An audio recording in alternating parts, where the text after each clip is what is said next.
Como que se torna a rotina, a vida do cirurgião pós-residência, assim?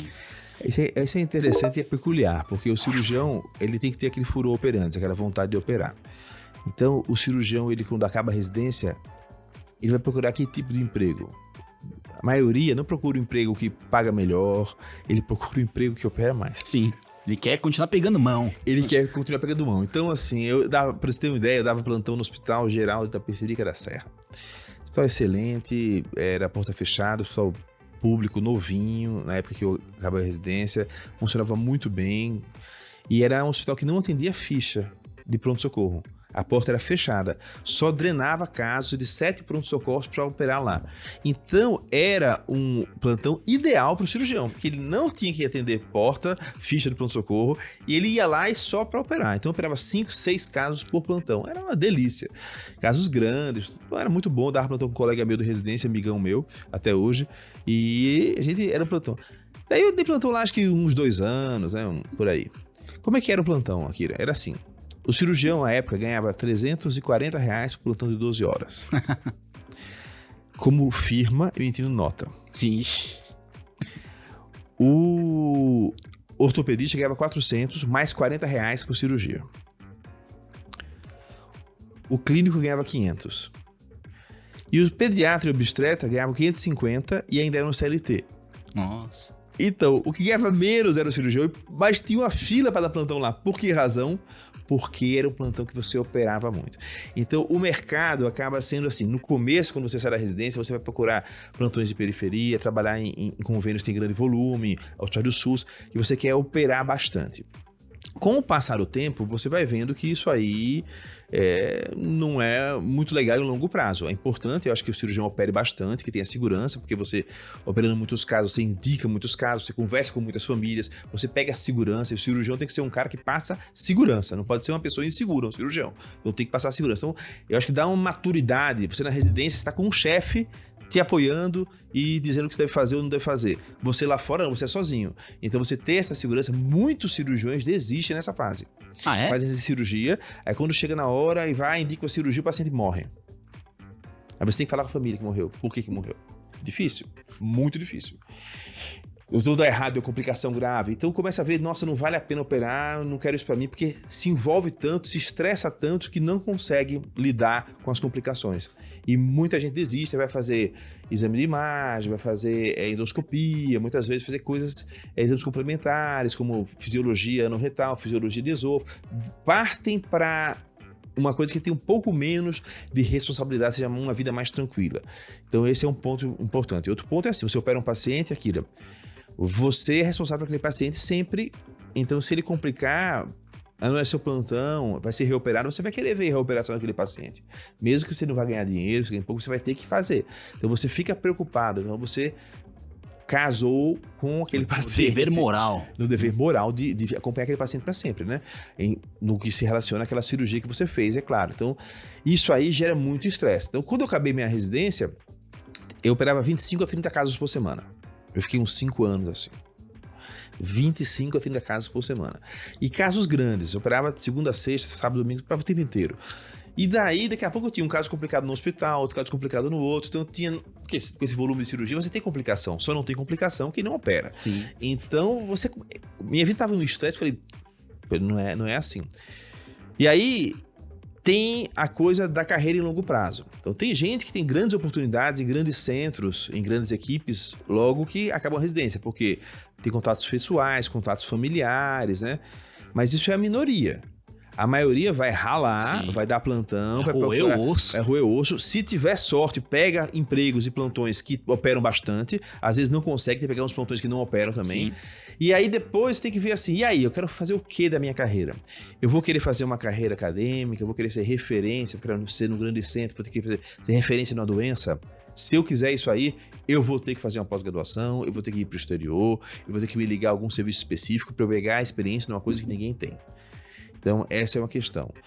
Eu vou querer partir para a parte mais de equipes grandes, de grande volume, trabalhar com grandes convênios, com grandes serviços, terceirização de hospitais. Vou trabalhar em hospitais médios e mais periféricos, mas vou ser mais da prática também, é um caminho que muita gente faz e às vezes se dá bem, até economicamente. Também é uma boa opção.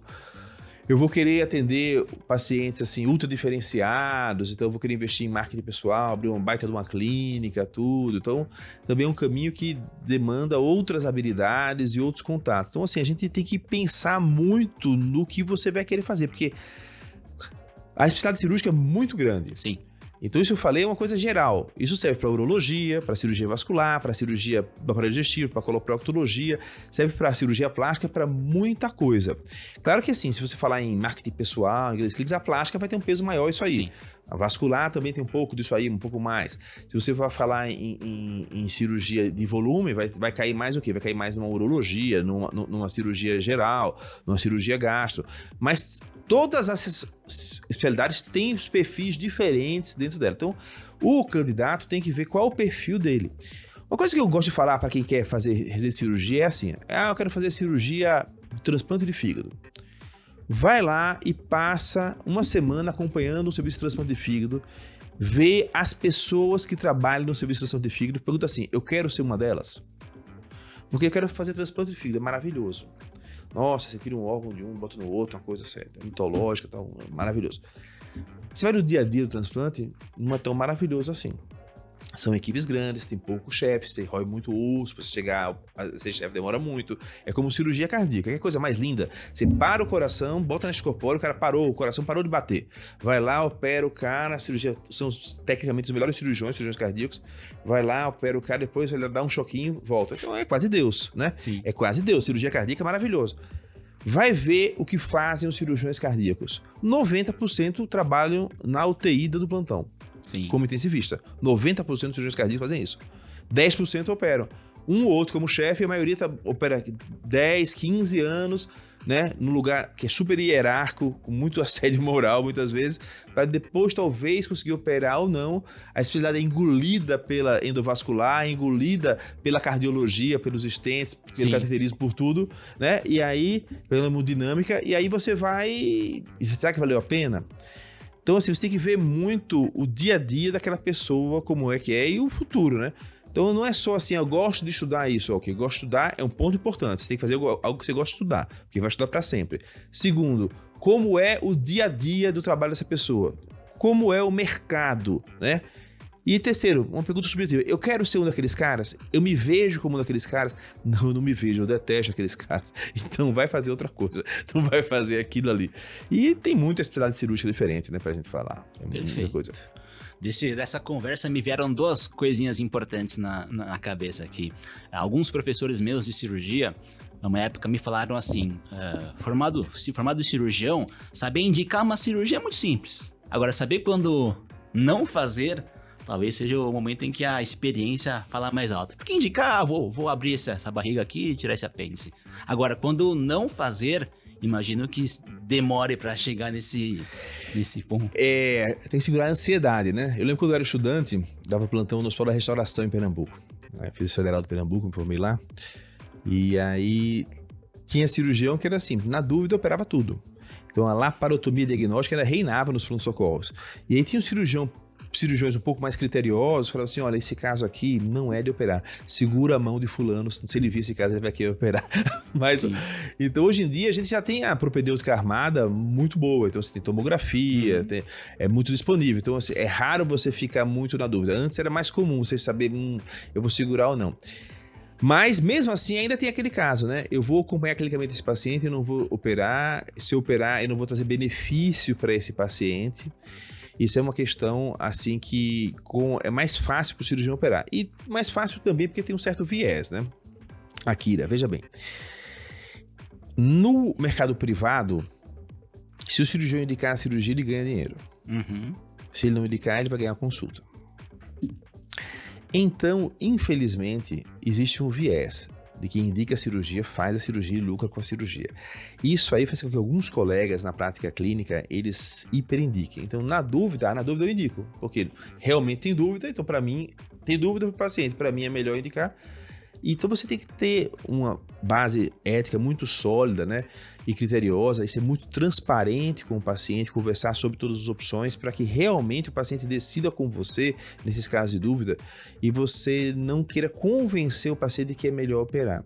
Então, a gente tem ainda esse ponto aí, opera ou não opera esse paciente, que você às vezes vê colega aqui no hospital, onde ele dá um plantão fixo, ele não indica nada, e no hospital de convênio, ele ganha por produtividade, ele indica tudo. Então, aí você vê que ele está agindo com falta de ética. Sim.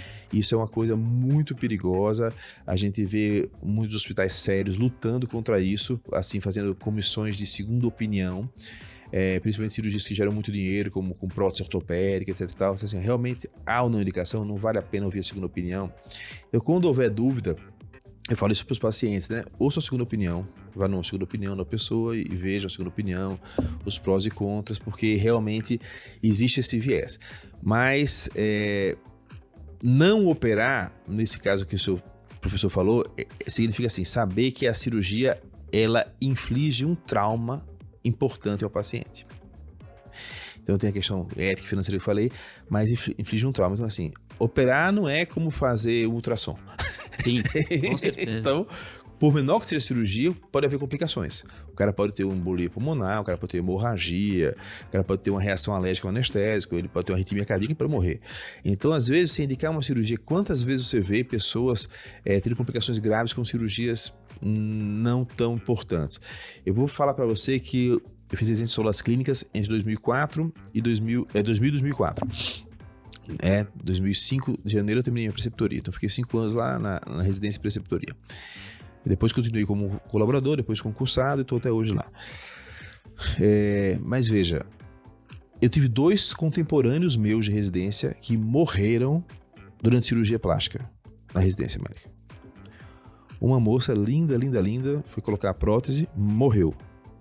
Morreu, teve uma reação cardíaca, não sabe se foi uma reação ao anestésico, acho que foi isoflurano, não sei o que foi, mas que teve uma reação cardíaca pós-operatória e morreu. E um outro colega que tinha feito cirurgia geral e estava fazendo residência de cirurgia plástica. Fez geral no HC e plástica estava fazendo fora e faleceu fora. E o outro colega que era neurocirurgião, ele foi fazer uma lipo e morreu de embolia gordurosa. Então, assim, vai fazer uma cirurgia, é bom que tenha bastante indicação, é bom saber as complicações. Então, assim, a cirurgia não é vitamina, até vitamina tem complicação, né? Sim. Mas cirurgia não é um ultrassom, vamos dizer assim. Tem que fazer com muita indicação. Então, não operar, às vezes, é a melhor coisa. Tem muitos pacientes chamados, às vezes, hospital de ponta aqui em São Paulo, onde os horários são muito altos que eu trabalho. O pessoal me chama para avaliar caso de câncer de cólon num senhor com demência, um quadro reversível. E aí, vamos fazer o quê? Vamos operar esse cara ou não?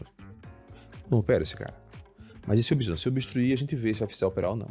Perfeito. Trazendo pra cardiologia, é o famoso, na dúvida, coloca o stent aí. Não é assim, né? Não é assim, não funciona assim, né? O tratamento clínico, inclusive, bem colocado, né? Controle de pressão, colesterol, etc e tal. Às vezes é melhor que stent. Né? Sim, isso é o que os estudos mais recentes vêm mostrando, né? Perfeito. Então, uma virtude é compromisso no pós-operatório. Uma outra virtude é saber a indicação correta. A indicação correta da cirurgia. Então,